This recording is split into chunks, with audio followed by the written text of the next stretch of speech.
On vient visiter le nouveau parc canin de Duberger, mais on vient surtout parler à une comportementaliste canine. Parce qu'on peut se poser la question comme maître de chien, est-ce que mon chien doit et est-ce qu'il peut aller au parc canin?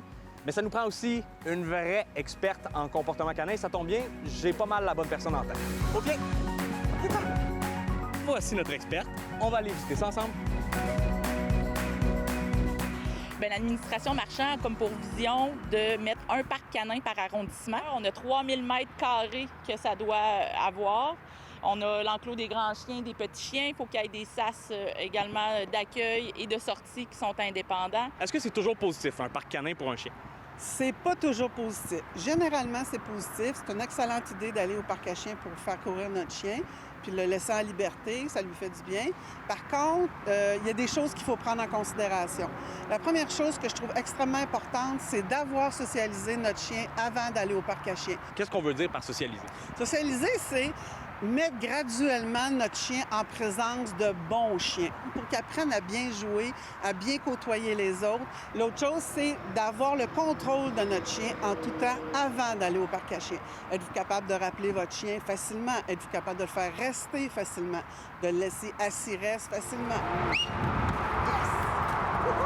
L'autre chose qui est extrêmement importante, c'est que quand vous êtes dans le parc à chiens, vous devez toujours suivre votre chien, être environ à 3 à 5 mètres de votre chien. Si vous avez à intervenir rapidement puis que votre chien est à l'autre bout du parc, vous n'aurez pas le temps d'éviter un conflit.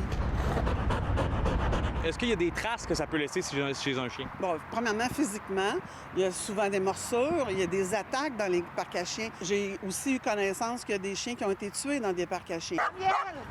Psychologiquement aussi, là, un chien là, qui s'est fait attaquer, puis il n'a pas nécessairement été blessé physiquement, mais il y a eu une grosse peur là, quand l'autre chien est arrivé sur lui.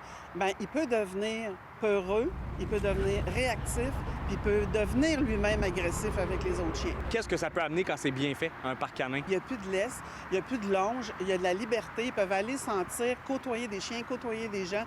C'est super le fun quand c'est bien fait. Puis la liberté, c'est de façon quotidienne qu'on devrait la donner à nos chiens. Donc, à la fin d'une journée comme ça, la note sur 10 d'un parc à chiens qui rend?